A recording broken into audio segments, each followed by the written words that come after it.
Class is now in session. I'm Professor Hockey, and today we will be reviewing likely the most contentious player on the Sharks this past season, number 31, the starting goaltender, Martin Jones. Jones, it's no secret, somewhat struggled this season, especially in the regular season, and Martin Jones at the moment with his contract is paid somewhere around just outside the top 10 in terms of goaltender, and most people had him pegged as such. Nobody, or very few people actually thought he was an elite goaltender with the likes of, Carey Price, Sergei Bobrovsky, and all of those types of players, but they had him sort of just outside being a very good goaltender who is certainly good enough to get a team like the Sharks where they need to go, which is of course to win the Stanley Cup. And as I said, he is paid like that, but this regular season especially, he certainly didn't perform at that level, and instead was much closer to being a bottom third goaltender and even close to a bottom 5 starting goaltender. And it was expected that goals against average would rise for the average goaltender and save percentage would fall because scoring around the league was very high this year. Multiple players hitting 100 points. Nikita Kucherov getting the most points from a forward in a couple of decades even. But it certainly does not explain the the meteoric almost rise and fall of both of the major goaltending stats for Martin Jones. So in the regular season, 62 games started, 36 win, 19 loss, 5 overtime losses. As I said, that only adds up to 60. Aaron Dell ends up getting a couple of those because Martin Jones was pulled in a couple of those games. But the more important stats, of course, being the goals against average being at 2.94, very close to that 3.00 range, where after that you really say a goaltender had a very bad season. And his save percentage was below 900 with a .896, which is where you would normally have the cutoff for a very bad season for a goaltender. And so Martin Jones, it's pretty clear that those two major stats definitely did him no favors.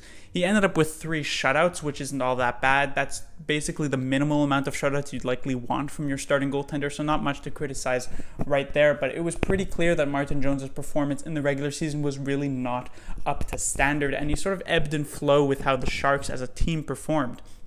Right at the start of the season when the Sharks were really struggling defensively, Martin Jones was doing the Sharks no favors in keeping them in some of those games. And in the middle part of the season where the Sharks really found their groove, Martin Jones was doing a decent job at playing some pretty average hockey to keep the Sharks getting those victories. And then near the end of the season when the Sharks just fell off a cliff completely and started dropping game after game after game, again, Jones doing 0 favors for the Sharks. And so all in all, it was a very, very average regular season for Martin Jones, and at times pretty far below average as well. And so in the playoffs, it was expected that the Sharks might be fielding the worst starting goaltender of the 16 teams that made it, and it looked that way certainly at the start of the playoffs, as everyone remembers. He had 20 games started as a whole with 10 wins, 8 losses, and 1 overtime loss. That overtime loss being Game 6 against the Avalanche, and his stats of a 3.02 GAA and .898 save percentage certainly don't look that great. But because it was 20 games started, certain bad games are a lot more volatile to his stats than you'd expect. And so that game 2, 3, and 4 against the Golden Knights, where he was probably his worst 3 games of the playoffs, heavily affect his stats.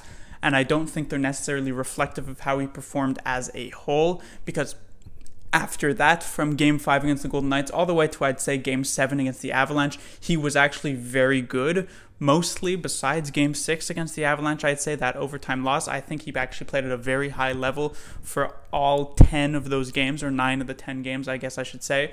But after that, against St. Louis, he did begin to fall off a bit. He never got as bad as he was during those 2 to 4 game stretch against the Golden Knights, but he wasn't particularly impressive at all. And while he wasn't the reason the Sharks lost to the Blues necessarily, he certainly wasn't the reason why the Sharks stayed in, let's say, 4-6 games. Only really Game 4 against the Blues I thought he actually had an impressive performance in. And so his stats are actually just as bad as the regular season, even though I think he performed somewhat better in the playoffs. But I don't think it was some sort of spectacular redemption that he had, because while Jones was definitely the reason why the Sharks actually managed to make it out of the first round in 7 games, he was also a major reason why the Sharks were almost eliminated in the first round in just 5 games.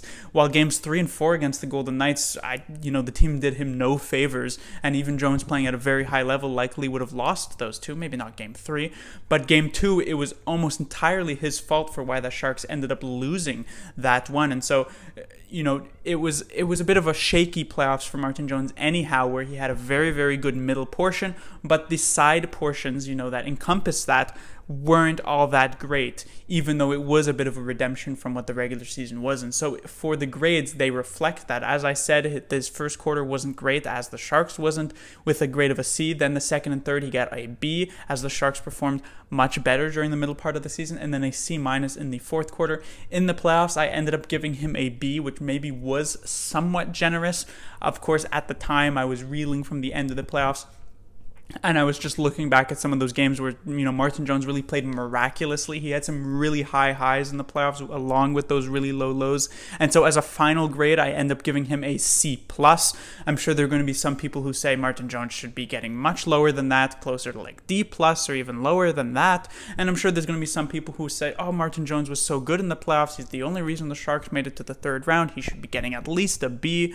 But all in all, I think it was a season that maybe that wasn't as bad as these stats would indicate in both the regular season and the playoffs, but it also wasn't that good, and the Sharks are likely hoping for a much better performance in the regular season, and at least a similar, if not better, and definitely more consistent performance in the playoffs next season. Class dismissed.